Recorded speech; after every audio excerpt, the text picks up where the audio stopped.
27 का जो चुनाव है, आपको लगता है कि जो कांग्रेस और मुलायम अखिलेश यादव इंडिया गठबंधन साथ में लड़ना चाहिए? पूरा सवाल सुन लेना, या अकेले लड़ना चाहिए? क्योंकि जब हम बिहार की बात करते हैं, बिहार में 61 सीटों पे कांग्रेस लड़ी थी, 5 से 6 पे सिमट गई है, तो इस पर आपकी क्या सोच है? देखिए, कांग्रेस का अभी इतना बहुमत नहीं है। यूपी में देखा जाए तो कांग्रेस का इतना बहुमत नहीं है, क्योंकि अभी जो लड़े थे ना ये गठबंधन में दोनों, तो कांग्रेस का इतना बहुमत नहीं, देखो तो आपने भी देखा था, इतना बहुमत नहीं निकला है। तो क्या है कि अगर गठबंधन से लड़ेंगे तो हमें नहीं लगता कि इनकी सरकार बनेगी। अखिलेश को अकेले लड़ना चाहिए? बिल्कुल बिल्कुल, अकेले लड़ना नहीं, चाहिए। लोग तो ये भी कहते हैं कि अगर अखिलेश बाबू जीतते हैं, जो सवर्ण लोग हैं वो कहते हैं, ठीक है, कि फिर से यादव की गुंडागर्दी हो जाएगी। आप युवा ही हैं, 30-35-40 साल के हो हैं, तो इससे ज़्यादा आपकी एक सोच होती, बुजुर्गों की एक अलग सोच होती है। तो क्या वाकई में जो यादवों की गुंडागर्दी हो जाएगी, या फिर सब समाज हो चुका है, पढ़ लिख चुका है और ऐसा कुछ नहीं करेगा? नहीं, ऐसा कहीं कुछ नहीं है। देखो, जो गुंडागर्दी मतलब पहले थी, क्या अभी नहीं है? अभी भी उतनी भी है। और गुंडागर्दी देखो होती है, गुंडागर्दी भी होती है, लेकिन इसका मतलब ये नहीं कि उसी सरकार में हो रही थी। इसमें क्या रुकी हुई है? इसमें भी वो भी हो रहा है जो पहले होता था। तो देखो, ये तो एक हम तुम को सोचना चाहिए, ये सरकार को नहीं है, हम तुम को सोचना चाहिए, युवा पीढ़ी को सोचना चाहिए। मतलब गुंडागर्दी कैसे रुके, कैसे बलात्कार रुके, ये सरकार के ऊपर डिपेंड नहीं करती है।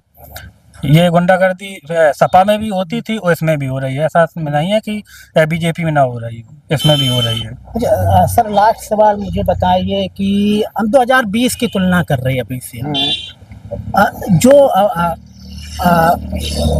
मोदी जी की जो छवि थी उस समय 2020 में, वही छवि अभी भी है, या फिर आपको लगता है छवि में गिरावट हुई है, या फिर बढ़ी है छवि? क्योंकि आप मतदाता है, आप उत्तर प्रदेश को बेहतर तरीके से समझते होंगे।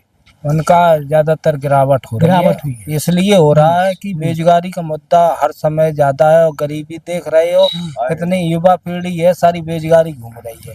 और ये उन्होंने एक धोखा से चुनाव जीता था, 14 लाख लोगों की जनधन खाते में आएगा, किसी के 1 रुपए भेंट नहीं हुआ, और गरीब जनता है वो भूखी मर रही है। किसान तो इतना बेहाल हो चुका है कि आज की डेट में देखा जाए तो जानवर इतना परेशान कर रहा है। किसी की सरकार आ जाती है, जानवर से कोई छुटकारा नहीं है अभी तक। हम बात कर रहे हैं। और राहुल को कहाँ देखते हैं? लगता है कि 2019 में कंपटीशन करेंगे, क्योंकि जैसे उन्होंने भारत जोड़ो यात्रा की, उसके बाद वोटर अधिकार यात्रा की है, और बहुत सारी प्रेस कॉन्फ्रेंस भी आप भी देखते होंगे। लगता है कि बंदे में कुछ दम है? राहुल से ज्यादा अखिलेश का दम यूपी के अंदर है। राहुल के साथ लड़ेंगे तो ये सफलता नहीं पा पाएंगे। अलग लड़ना चाहिए। अलग लड़ना, लेकिन फिर मुस्लिम वोट कट जाएंगे दोनों में। नहीं कटेगा, ऐसा कुछ भी नहीं है भाई। ऐसा कहीं कुछ नहीं होगा कि अगर गठबंधन से लड़े तो मुस्लिम वोट कट जाए। मुस्लिम वोट जो उनको अकेले में लड़ेंगे तब भी उतना मिलेगा। ऐसा कहीं कुछ नहीं है कि गठबंधन से कट जाएगा, ऐसा कहीं कुछ नहीं है। अच्छा, 9 अक्टूबर को मायावती ने रैली की थी लखनऊ में, बहुत अच्छी रैली की थी, मैं वहीं पे कवर करने गया था। लगता है कुछ करेंगी इस चुनाव में 2027 में, या फिर आमने सामने मुकाबला होगा अखिलेश और मायावती, अखिलेश और बाबा जी में? हम उसका कोई अभी नहीं कह सकते हैं। रैली की थी, खैर भीड़ भी थी बहुत, लेकिन अभी उसका कुछ नहीं कह सकते हैं कि वो किस उद्देश्य से भीड़ थी, ये अभी नहीं कह सकते हैं। आपके यहाँ के मुद्दे क्या हैं?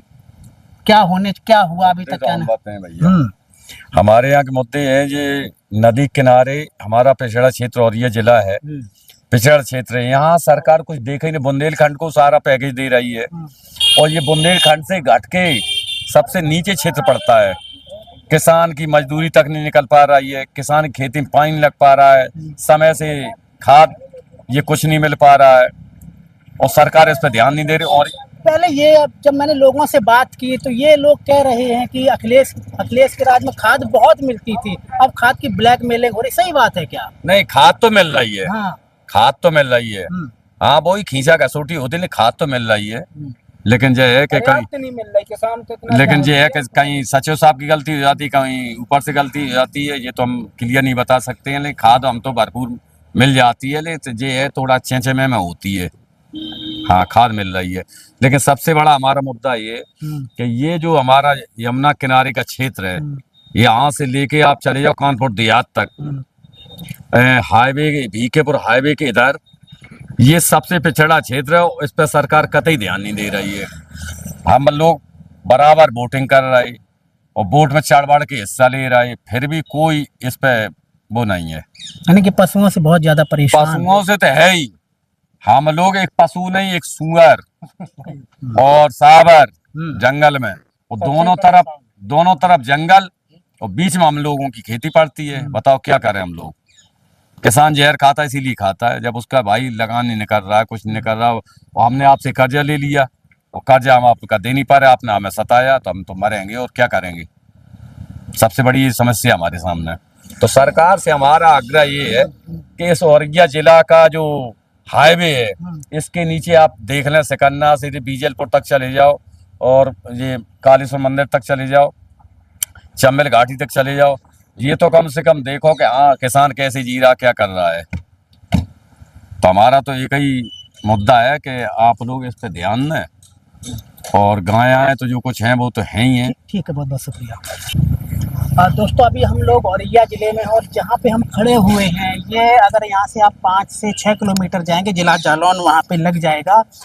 लेकिन सबसे बड़ी समस्या यहाँ पे सिर्फ किसानों की ही है। आप किसी भी गांव में चले जाइएगा, वहाँ पे आपको देखने को मिल ही जाएगा कि वहाँ पे पूरे खेत के खेत, गाय हो गई, सुअर हो गए, और भी जो जंगली जानवर पूरा ख़त्म कर दे रहे हैं।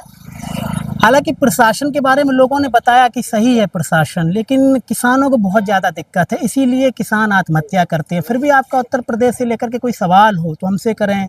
मुझे देखने के लिए बहुत बहुत शुक्रिया, धन्यवाद।